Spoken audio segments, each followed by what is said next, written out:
గారు. నమస్తే. Hello sir నమస్తే అండి, ఎంపీడీ గారు. సార్ నా పేరు right reverend bishop doctor Joshua Daniel Chegudi అండి, Christian joint action committee national president అండి. చెప్పండి. సార్ ఇప్పుడు ఆ కొండపాటు నుంచి వాళ్ళు క్యాస్ట్ సెన్సస్లో వాళ్ళు క్రిస్టియన్గా నమోదు చేసుకోవాలంటే మీరు ఏదో బీసీసీ ఇస్తామని అంటున్నారంట.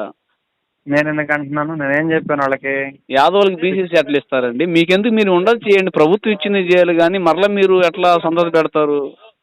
నేను పెట్టాను, మీరు అర్థం కావట్లేదు ఏం చదువుతున్నారు నాకైతే. అవునండి, ఇప్పుడు వారు మీ దగ్గరకు వస్తే మీరు మీ బీసీడీ పోతుంది, బీసీసీ వచ్చింది అన్నారంట. నేను అలా చెప్పలేదు అతనికి. నేనేం చదువుతున్నానంటే, మీరు క్యాస్ట్ సర్వేకి మీకు బయట ఉండేదానికి సంబంధం లేదు. గవర్నమెంట్ చెప్పింది ఏం చెప్పింది?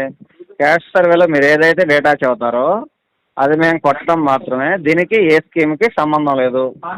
మరి అలాంటప్పుడు మీరు కొట్టండి, వాళ్ళు క్రైస్తవులు అని చెప్పుకుంటున్నారు కదా మీరు. క్రైస్తవనే కొడతా అంటున్నాం మేము చెప్పి. ఆయన ఏమంటున్నాడు? కులమేమో యాదవ్ ఉంచాలంట, అవును, బీసీసీ చేయాలంట, క్రిస్టియన్ మతంగా చేయాలంట. అలా అవ్వదు, అవ్వదులేండి. అది నేను చెప్పాను అతనికి. అలా చెప్పాను తప్ప అది నేను ఎందుకు చెప్తాను?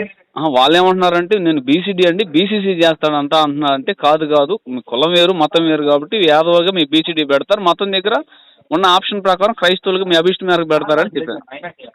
అలా పెట్టుకోమా, మాకు నో ప్రాబ్లం. మతం దగ్గర అతను క్రిస్టియానిటీ మతం పెట్టమంటే పెడతాం మతం దగ్గర. అవునండి. ఇప్పుడు కానీ అతను యాదవ ఉండా ఏడ కూడా క్రిస్టియానిటీ అంటే బీసీసీలోకి రావాలంటే రాదు.